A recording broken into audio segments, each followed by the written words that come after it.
नाज़रीन, सिंध समाचार में अवां खे भलीकार आऊं आहियां ताहिरा वज़ीर। सभ खां पहिरीं अवां खे ख़बरियूं। मलीर में पोर्ट कासिम बाखरी पेट्रोल पंप वेझो कार ऐं ट्रक विच में टक्कर थियो। हादसे जे नतीजे में हिकु ॼणो फौत थी वियो जॾहिं त 2 ॼणा ज़ख़्मी थी पिया। अवां खे ॿुधायूं पिया नाज़रीन, मलीर लॻ पेश आयल हादसे जे हवाले सां कार ऐं ट्रक विच में टक्कर थियो, जंहिंजे नतीजे में हिकु ॼणो फौत ऐं 2 ॼणा ज़ख़्मी थी पिया। वधीक तफ़सील मालूम कयूं था। नाज़ शहर असां सां लाइन ते मौजूदु आहे। जी नाज़ शहर, वधीक कहिड़ा तफ़सील आहिनि? ज़ख़्मी जी हालत कीअं पई ॿुधाई वञे? जी तारा, मां तव्हांखे ॿुधायां त पोर्ट कासिम वेझो जेको आहे बाकरी पेट्रोल पंप पोर्ट कासिम जे इलाइक़े में आहे। उन जे साम्हूं जेको आहे कार ऐं ट्रक में ज़ोरदार टक्कर थियो आहे। उन जे नतीजे में हिकु ॼणो जेको आहे उहो फौत थी वियो आहे, जॾहिं त कार में सवार 2 ॼणा जेके आहिनि उहे ज़ख़्मी थी पिया आहिनि। जिन मां जेको आहे सो ज़ख़्मी जेके आहिनि उन्हनि जी हालत पिणु गणती जोगी ॿुधाई पई वञे। मां तव्हांखे ॿुधायां त 3 फौती जेको आहे उन जी ऐं जेके 2 ज़ख़्मी आहिनि उन्हनि जी हिन वक़्त ताईं सुञाणप जेका आहे उहा न थी सघी आहे। जॾहिं त पुलिस वाक़िए वारनि ते पहुची फौती जो लाश पोस्टमार्टम जे लाइ, जॾहिं त ज़ख़्मी जेके आहिनि उनखे इलाज जे लाइ जना अस्पताल मुंतक़िल कयो आहे। जी महिरबानी जी नाज़ शहर तफ़सील ॾियण लाइ। डोकरी वेझो 18 वरनि जे नौजवान घरू अणबणत तां ज़हरीली दवा पी आपघात करे छॾियो। फौती नौजवान जो लाश डोकरी इस्पताल आंदो वियो, जितां ज़रूरी कार्रवाई बाद वारसनि हवाले कयो वियो। तव्हांखे ॿुधायूं पिया, डोकरी लॻ 18 वरनि जे नौजवान घरू अणबणत तां ज़हरीली दवा पी आपघात करे छॾियो आहे। डोकरी मां साजिद कादरी असां सां लाइन ते मौजूदु आहे। जी साजिद कादरी, वधीक कहिड़ा तफ़सील आहिनि? जी हाँ ताया, डोकरी भरिसां ॻोठ सालार कलोड़ो जो रहवासी 18 वरनि जो शाहनवाज़ कलोड़ो घरेलू अणबणत तां ज़हरीली दवा पी ज़िंदगीअ जो ॾीओ उजाए छॾियो आहे। नौजवान जो लाश डोकरी इस्पताल आंदो वियो, जितां ज़रूरी कार्रवाईअ बाद फौती नौजवान जो लाश वारसनि हवाले कयो वियो। ओॾां फौती नौजवान जो मड़ ॻोठ पहुचण ते घर में कोराम मची वियो। जी ताहिरा। महिरबानी जी साजिद कादरी तफ़सील ॾियण लाइ। मियां साहब वेझो ॻोठ दिलमुराद में अणॼातल जवाबदार सलीम शुजरा खे कंध में गोलियूं हणी फरार थी विया। पुलिस वाक़िए वारे हंधि पहुची ज़ख़्मी नौजवान खे शिकारपुर सिविल अस्पताल मुंतक़िल कयो। तव्हांखे ॿुधायूं पिया, मियां साहब वेझो ॻोठ दिलमुराद में अणॼातल जवाबदार सलीम शुजरा खे गोलियूं हणी फरार थी विया। पुलिस वाक़िए वारे हंधि पहुची ज़ख़्मी नौजवान खे शिकारपुर सिविल अस्पताल मुंतक़िल कयो। मियां साहब मां राव मोहसिन राजपूत असां सां लाइन ते मौजूदु आहे। जी राव मोहसिन राजपूत, वधीक कहिड़ा तफ़सील आहिनि? जी ताहिरा, सुल्तानकोट थाणे जी हद में ॻोठ दिलमुराद कैर में संगावती तकरार तां जवाबदार धणी बख्श कटोहर नौजवान 25 साला नौजवान मोहम्मद सलीम पुट गुलाम रसूल खे गोली हणी जेका फरार थी वियो। राब्तो करण ते सुल्तानकोट पुलिस ॿुधायो त जवाबदार जे भाउ बाबल पुट गुलाम रसूल थाणे ते अची इतला ॾिनो त मुंहिंजे भाउ खे संगावती तकरार तां धणी बख्श कटोहर गोली हणी फरार थी वियो आहे। जंहिंखां बाद सुल्तानकोट पुलिस ज़ख़्मी खे खणाए जेका त शिकारपुर इस्पताल खणाई वई ऐं शिकारपुर इस्पताल मां खेसि लाड़काणे इस्पताल रेफर करे वियो आहे। राब्तो करण ते सुल्तानकोट पुलिस ॿुधायो आहे त ज़ख़्मी जी हालत ख़तरे खां ॿाहिरि आहे। जी ताहिरा। महिरबानी जी राव मोहसिन राजपूत तफ़सील ॾियण लाइ।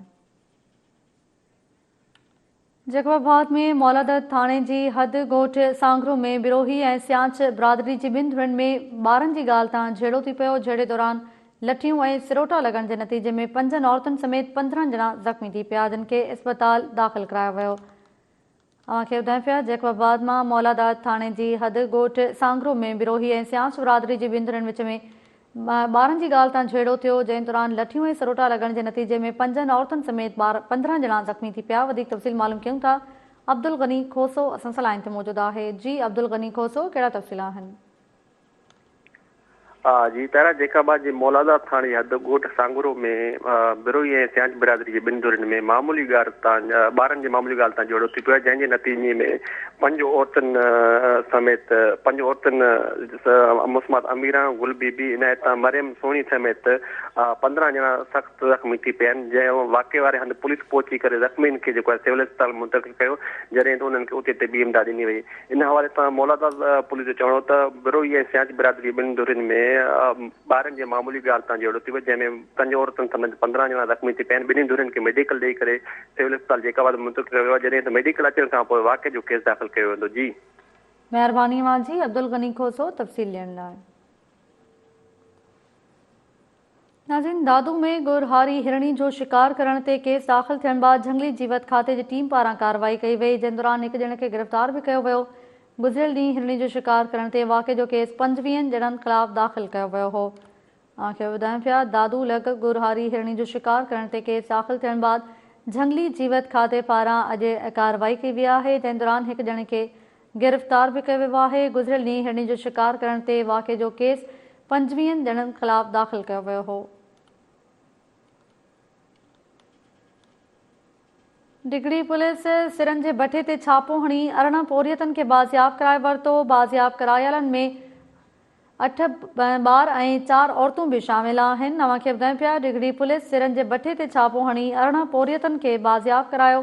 बाज़ियाब करायलनि में पोरियतनि में 8 ॿार ऐं 4 औरतूं भी शामिल आहिनि, खेनि सुभाणे अदालत में पेश कयो वेंदो। इन जा वधीक तफ़सील मालूम कयूं था वारिस ख़ासकेली खां। जी वारिस ख़ासकेली, कहिड़ा तफ़सील आहिनि? जी बिल्कुल ताहिरा, ॿुधाईंदो हलां त डिगड़ी पुलिस जेको आहे मीरपुर ख़ास जी अदालत ते सिरनि जो जेको भठो आहे उन ते पिणु कार्रवाई कई आहे, जितां जेको 8 ॿारनि समेत 4 औरतूं जेके आहिनि उन्हनि सूधो जेको आहे 18 जेके पोरियत आहिनि उन्हनि खे उतां बाज़ियाब कराए वरितो आहे। ऐं बाज़ियाबीअ बैदि जेको आहे पंहिंजी हिफ़ाज़ती तहवील में जेको आहे पोरियतनि खे पिणु डिगड़ी जेको पुलिस आहे पंहिंजे थाणे ते रखियो आहे। ऐं सुभाणे जेके आहिनि पोरियतनि खे पिणु जेका मीरपुर ख़ास जी अदालत आहे उन में जेको आहे हिननि खे पेश कयो वेंदो। जी महिरबानी जी वारिस ख़ासकेली तफ़सील ॾियण लाइ। उमरकोट में 9वीं क्लास जी शागिर्दियाणी गुलनाज़ वजीद सां थियल लजालुट जे केस में पुलिस वधीक हिकु जवाबदार खे गिरफ़्तार कयो आहे। गुज़िरियल ॾींहुं फैज़ मोहम्मद वजीर खे गिरफ़्तार कयो वियो हो। तव्हांखे ॿुधायूं पिया नाज़रीन, उमरकोट मां 9वीं क्लास जी शागिर्दियाणी गुलनाज़ वजीर सां थियल लजालुट जे केस में पुलिस वधीक हिकु जवाबदार अली हसन वजीर खे गिरफ़्तार करे वरितो आहे, जॾहिं त गुज़िरियल ॾींहुं फैज़ मोहम्मद वजीर खे गिरफ़्तार कयो वियो हो। उमरकोट मां अवी गोस्वामी असां सां लाइन ते मौजूदु आहे। जी अवी गोस्वामी, कहिड़ा तफ़सील आहिनि? हाँ जी ताहिरा, उमरकोट भरिसां ॻोठ हीराबाद जी रहवासां जेका 9वीं क्लास जी शागिर्दाणी आहे गुलनाज़ वजीर सां 4 ॾींहं पहिरीं 2 जवाबदारनि फैज़ मोहम्मद वजीर ऐं अली हसन वजीर आहे जेका शागिर्दाणी जे घर अंदरि दाख़िल थी मुंहुं बदी ज़ोरी ज़्यादती जो निशानो बणायो हो। अहिड़ो केस मुतासिर शागिर्दाणी जेका उनजे चाचे नेक मोहम्मद वजीर जी फरियाद ते जवाबदार फैज़ मोहम्मद वजीर ऐं अली हसन वजीर ते दाख़िल करायो। उमरकोट सिटी थाणे जी पुलिस गुज़िरियल ॾींहुं हिकु जवाबदार जे फैज़ मोहम्मद वजीर खे गिरफ़्तार कयो हो ऐं अॼु जेको ॿियो जवाबदार आहे अली हसन वजीर खे बि उमरकोट पुलिस गिरफ़्तार करे वरितो आहे। मूंखे इहो बि ॿुधाईंदो हलां त कल्ह जेको मुतासिर शागिर्दाणी गुलनाज़ वजीर डॉक्टराणी पारां इब्तिदाई सर्टिफिकेट जेका न ॾियण ते डिस्ट्रिक्ट एंड सेशन जज उमरकोट जी अदालत में दरख़्वास्त बि ॾिनी हुई, जॾहिं त दरख़्वास्त में इहो पिणु ॼाणायो हो त उमरकोट सिविल अस्पताल जी डॉक्टरनि जेका 4 ॾींहं अॻु में मुंहिंजो मेडिकल कयो, जेका इब्तिदाई मेडिकल रिपोर्ट डॉक्टरनि ॾियण लाइ तयारु न आहे। हुन चयो त मूंसां जेको ज़ालिमनि वॾो ज़ुल्म कयो हो ऐं डॉक्टर ऐं भाउ जे चवण ते जेको रिपोर्ट बि नथी ॾिए। डिस्ट्रिक्ट एंड सेशन जज जेका उमरकोट शागिर्दाणी गुलनाज़ वजीर जी अॼु दरख़्वास्त ते मेडिकल कंदे डॉक्टरनि जेका सलमा जंजी खे नोटिस जारी कंदे अॼु जेको अदालत में पेश थियण जो हुकुम बि ॾिनो हो, जंहिं महिल अॼु जेका डॉक्टरनि जेका अदालत में पेश थी अदालत सगोड़ खे ॿुधायो त इब्तिदाई रिपोर्ट जेका पुलिस खे ॾिनी आहे, बाक़ी कंफर्म रिपोर्ट जीअं ईंदी तीअं जेको असां ॾींदासीं। जी ताहिरा, महिरबानी जी अवी गोस्वामी तफ़सील ॾियण लाइ। खैरपुर में मेरान यूनिवर्सिटी कैंपस जे मुलाज़मनि पारां पको न करण ते 72 कलाकनि वारी बुख हड़ताल ख़त्म कराइण लाइ डायरेक्टर एडमिन कैंप ते पहुतो। अव्हांखे ॿुधायूं पिया नाज़रीन, खैरपुर मां मेरान यूनिवर्सिटी कैंपस जे मुलाज़मनि पारां पको न करण ते 72 कलाकनि वारी बुख हड़ताल करण वारी जेका कैंप आहे उहा क़ाइमु कई वई आहे। इन जा वधीक तफ़सील मालूम कयूं था खैरपुर मां इरफान पुलपोटो खां। जी इरफान पुलपोटो।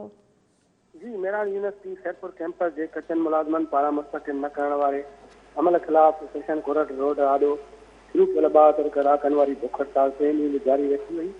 उन मौक़े ते GSM तहरीक जे मरकज़ी अॻवान शबीर जमाली, समाजी अॻवान शहनाज शेख ऐं सिविल सोसाइटी जे माण्हुनि बुख हड़ताली कैंप ते पहुची मुलाज़मनि जे मौक़फ़ जी हिमायत कई। अॻवाननि उन मौक़े ते सिंध सरकार खां कचनि मुलाज़मनि खे पको करण करे खेनि फौरी तौर ते पको करण जो मुतालबो कयो। बुख हड़ताली कैंप दौरान हिकु मुलाज़िम मज़हर उमिरि जी तबीयत ख़राब थी वई, जंहिंखे सिविल अस्पताल खैरपुर में दाख़िल करायो वियो। होॾां जेके अॻुवान आहिनि नौरोज़ खान, जमाली शक्ति सगड़, हैदर कासियली, फरतुल्ला फलपोटो, फैसल मेमन ऐं राशिद जुमानीअ जो चवणु हो त गुज़िरियल 3 ॾींहंनि खां मुसलसल बुख हड़ताल ते वेठल आहियूं, पर को बि चूंडियल नुमाइंदो या ज़िले जो ऑफिसर असां वटि न पहुतो आहे। असांखे अफ़सोस आहे त जंहिं पीपल्स पार्टीअ जे उमेदवार खे असां वोट ॾेई कामयाबु करायो, उन्हनि जो असांजे जाइज़ मसइलनि ते बात जो रोज़ो रखी छॾियो आहे ऐं हिननि कैंप ते अचण जी सहमत बि न कई आहे। हिननि चयो त 72 कलाकनि वारी बुख हड़ताल खां पोइ कॉलेज जे मेन गेट आॾो धरणो हणियो वेंदो। होॾां अहिड़े बुख हड़ताल अहिड़ी शयूं मीडिया में अचण खां पोइ बुख हड़ताल 72 कलाकनि वारीअ खां पोइ मेहरान यूनिवर्सिटी कैंपस जो डायरेक्ट एडमिन मुजीब सुमरो, अयाज़ अली मेमन, जवाद शेख, रखियल भुट्टो ऐं इम्तियाज़ सोलंकीअ ते मुश्तमिल हिकु वफ़द बुख हड़ताली कैंप ते पहुतो ऐं हिननि मुलाज़िमनि सां ॻाल्हियूं करण बाद खेनि मुस्तक़िल करण जी यकीन ध्यानी कराइण बाद खेनि जीत पीआरे बुख हड़ताली कैंप तां हुनजी हड़ताल ख़तमु कराई। महिरबानी अवांजी इरफान फुलपोटो तफ़सील ॾियण लाइ। वार वेझो गिरफ़्तार करे गुम कयल औरत समेत 6 ॻोठाणा अञा ताईं बाज़ियाब न थी सघिया आहिनि। तव्हांखे ॿुधायूं पिया वारे वेझो गिरफ़्तार करे गुम कयल औरत समेत 6 ॻोठाणा अञा ताईं आज़ाद न थी सघिया आहिनि। इन जा वधीक तफ़सील मालूम करण लाइ असां राब्तो कयो आहे टाइम न्यूज़ रिपोर्टर अयाज़ टांडियो सां। जी अयाज़ टांडियो। जी तहरा वार बरसां ॻोठ पठान खान चांडियो मथां 2 हफ़्ता अॻु खंबर शदाद कोट दादू ऐं लाड़काणे जे मुख़्तलिफ़ थाणनि जी पुलिस चढ़ाई करे गिरफ़्तार करे गुम कयल ॻोठाणनि पठान खान चांडियो, औरत ज़ाहिदा चांडियो, नसरुल्ला चांडियो, वरियल चांडियो ऐं ॿियनि जो पतो न पइजी सघियो आहे, जंहिं ख़िलाफ़ संदन वारिस जेके आहिनि खान मोहम्मद चांडियो, सनाउल्ला चांडियो ऐं ॿिया सरापा एहतिजाज बणियल आहिनि। गुज़िरियल 15 ॾींहंनि खां वठी उहे एहतिजाज कराया आहिनि, पर पुलिस हिन वक़्त ताईं हुननि जी गिरफ़्तारी ज़ाहिर नाहे कई। इन सिलसिले में असांजी SSP कंबर शदाद कोट इमरान कुरैशी सां बि ॻाल्हि थी आहे, जंहिं पिणु जेको आहे गिरफ़्तारी खां लातलकी जो इज़हार कंदे चयो आहे त पुलिस वटि के उहे न आहिनि, जॾहिं त गिरफ़्तार करे गुम कयल हिकु ॼणो जेको आहे माजिद चांडियो पुलिस 5 ॾींहं अॻु जेको आज़ादु करे छॾियो, जंहिंजो उहो मौक़िफ़ ॾिनो हुयो त शदाद कोट पुलिस केस खणी वई, जंहिं केस आज़ादु कयो आहे, पर तंहिंजे बावजूदि पुलिस हिननि खे हिन वक़्त ताईं आज़ादु न पई करे, जंहिं सबबु संदन वारिस सरापा एहतिजाज आहिनि। हुननि IG Sindh chief justice of Pakistan ऐं ॿियनि वसवारनि खां मुतालबो कयो आहे त फौरन नोटिस वठी गिरफ़्तार करे गुम कयल ॻोठाणनि खे आज़ादु कयो वञे। अगरि उन्हनि मथां किथे बि केस दाख़िल आहे त उन्हनि जी गिरफ़्तारी ज़ाहिर कई वञे, ॿी सूरत में एहतिजाज जारी रखियो वेंदो। जी ताहिरा। महिरबानी अवांजी अयाज़ टांडियो तफ़सील ॾियण लाइ।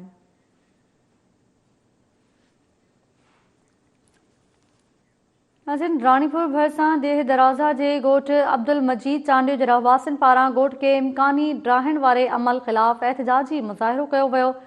तव्हांखे ॿुधायूं पिया नाज़रीन, रानीपुर भरिसां देह दराज़ा जे ॻोठ अब्दुल मजीद चांडियो जे रहवासियुनि पारां ॻोठ खे इम्कानी ड्राहिण वारे अमल ख़िलाफ़ एहतिजाजी मुज़ाहिरो कयो वियो। उन मौक़े ते असिस्टेंट कमिश्नर गंबट जी गाॾी जो बि घेराव कयो वियो ऐं मुज़ाहिरीन जो चवणु हो त ॻोठ में सालनि खां आबाद आहियूं, लॾाइण लाइ साज़िश कई पई वञे।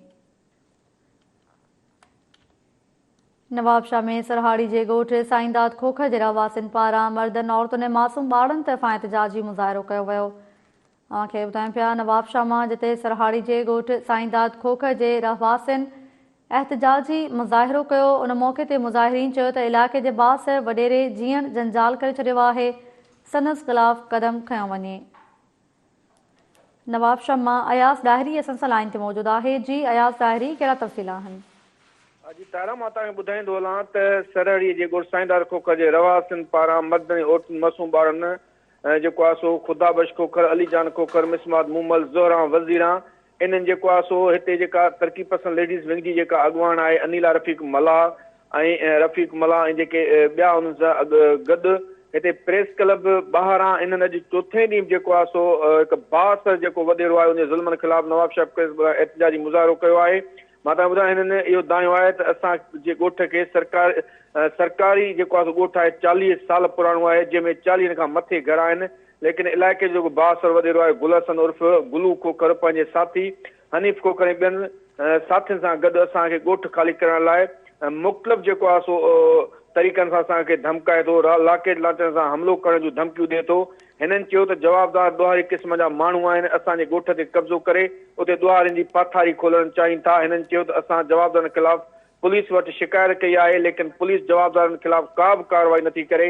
जेका असां सां नाइंसाफ़ी आहे, हिननि इहो मुतालबो कयो आहे त जवाबदारनि खिलाफ़ कार्रवाई करे असां सां इंसाफ़ कयो वञे। जे हिननि DIG शहीद बेनवाज़, मज़र नवाज़ शेख ऐं SSP शहीद बेनवाज़ का इहो मुतालबो कयो आहे त हिन जेको क्रिमिनल ऐं ॾोहारी जे क़िस्म जा माण्हू आहिनि, हिननि मां असांजी जांच कयूं। असांखे जान जो ख़तरो आहे, जे न त असां हिते प्रेस क्लब ॿाहिरां पंहिंजनि बच्चनि, मासूम बच्चनि समेत पंहिंजो पाण खे बाहि ॾेई साड़े छॾींदासीं। जी ताहिरा।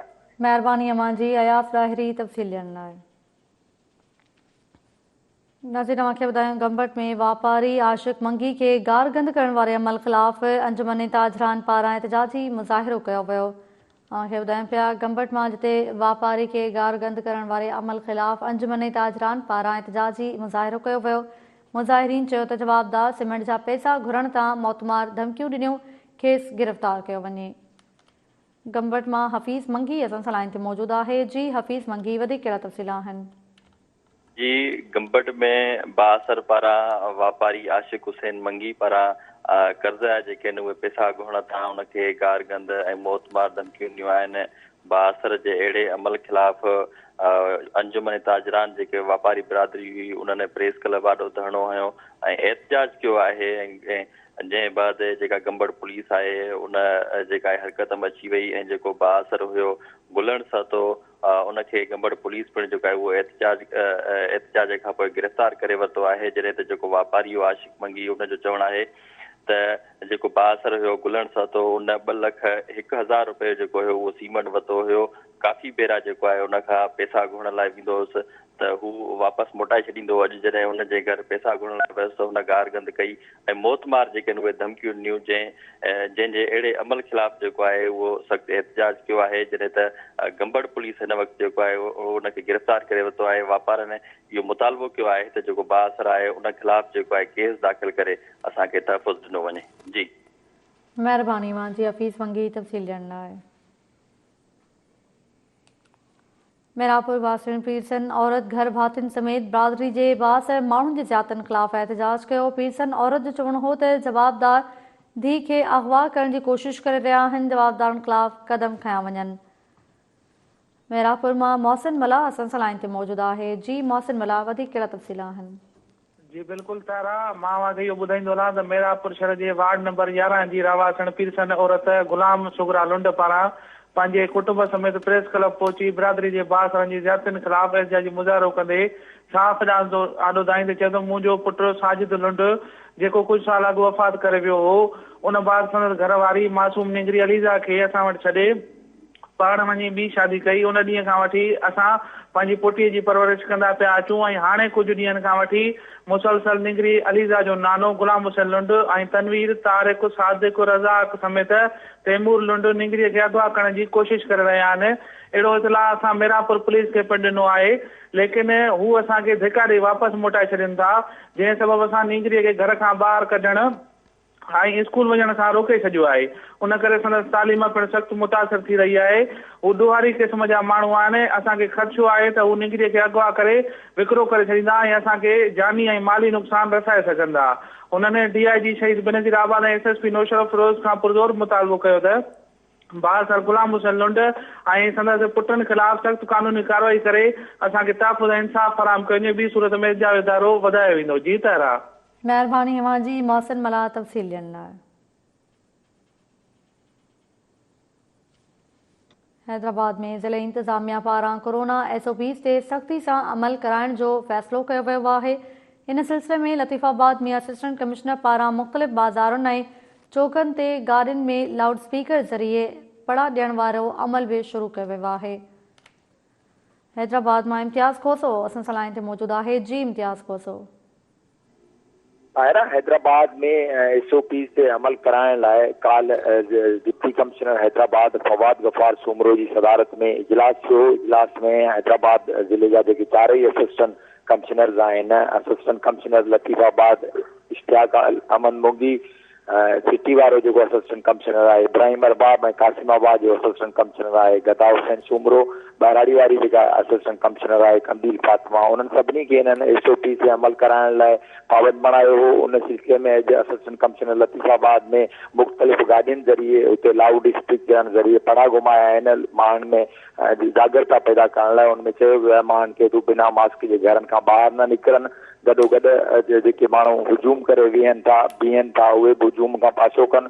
समाजी विधी जो ख़्यालु रखियो वञे जीअं कोरोना जा केस घटिजी सघनि। ज़िले इंतज़ामिया पारां जेके हैदराबाद में मार्केटूं आहिनि मुख़्तलिफ़ हंधनि ते वॾा शॉपिंग सेंटर आहिनि उते बि जागरूकता पैदा करण लाइ बैनर्स बि आवेज़ा कया विया आहिनि। गॾोगॾु इहा मुहिम हलाई थी वञे त माण्हू SOP ते वधि खां वधि अमल कनि जीअं हैदराबाद में जेका कोरोना जी ॿी लहर आहे उनमें केसनि खे घटाए सघिजे। जी ताहिरा, महिरबानी मुंहिंजे इम्तियाज़ खोसो तफ़सील ॾियण लाइ। नाज़रीन, सिंध समाचार में फ़िलहाल एतिरो ई। अवां ॾिसंदा रहो टाइम न्यूज़।